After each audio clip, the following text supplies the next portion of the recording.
Real analysis limit concept shortcut கொடுத்துருக்கேன். அதோட இந்த கொஷின் வந்து சிஎஸ்ஐஆர் நெட் 2012 கேட்ட கொஷின். அந்த கொஷினுக்கு வந்து இந்த ஷார்ட்கட் யூஸ் பண்ணலாம். Limit concept limit extends to infinity 1 + f(x) to the power of g(x) = 1 power infinity வந்துச்சுன்னா which implies e to the power of limit extends to infinity f(x) into g(x) apply பண்ணலாம்.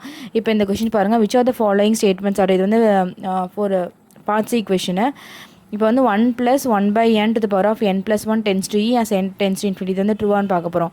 இப்போ இந்த மாதிரி 1 + f(x) 1 + ஒரு function மேலே ஒரு function பவரில் ஒரு ஃபங்க்ஷன் இருந்துச்சுன்னா இப்போ வந்து இது வந்து tends to infinity தான். அப்போனா வந்து இது வந்து ஒன் பவர் இன்ஃபினிட்டி வந்துடும். அப்போ வந்து இதுக்கு வந்து டேரெக்டாக நம்ம e to the power of limit extends to infinity f(x) into g(x) போடலாம். அப்போ e பவர் லிமிட் போட்டு f(x) வந்து இது வந்து f(x) 1/1 இந்த f(x) g(x) வந்து n + 1. அப்போ வந்து n + 1 / n வருமா.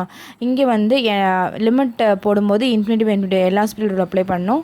அப்போ வந்து மேலே டிஃபரன்ஷியேட் பண்ணால் 1, கீழே பண்ணால் 1. அப்போ e⁻1 வந்துடும். அப்போ tends to e இந்த இது வந்து ட்ரூ.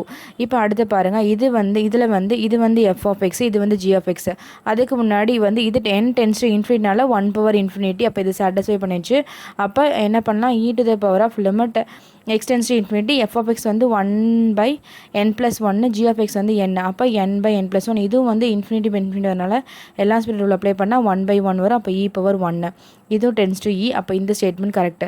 இப்போ இதில் வந்து f(x) வந்து 1/n g(x) வந்து n g(x) வந்து tends to infinity. அப்போ 1 power infinity சாட்டிஸ்ஃபை பண்ணிச்சு. அப்போ இது அப்ளை பண்ண போகிறோம். அப்போ n² n வந்து மேலே மட்டும் n வரும். அப்போ லிமிட்னா இது வந்து n tends to infinity e⁻∞ வரும். e⁻∞ infinity. ஆனால் இங்கே tends to e கொடுத்துருக்கனால இந்த ஸ்டேட்மெண்ட் தப்பு. அடுத்து வந்து இதில் வந்து f(x) வந்து 1/n² g(x) வந்து n. அப்போ வந்து n tends to 1 power infinity வந்துடும். அப்போ இந்த இது அப்ளை பண்ணும்போது e பவர் லிமிட் f(x) வந்து 1/n² g(x) வந்து n. அப்போ n/n² வந்து 1/n 1/n வந்து n tends to 1/∞ வந்து 0 e⁻0 வந்து 1. இங்கே e கொடுத்துருக்கனால இந்த ஸ்டேட்மெண்ட் தப்பு.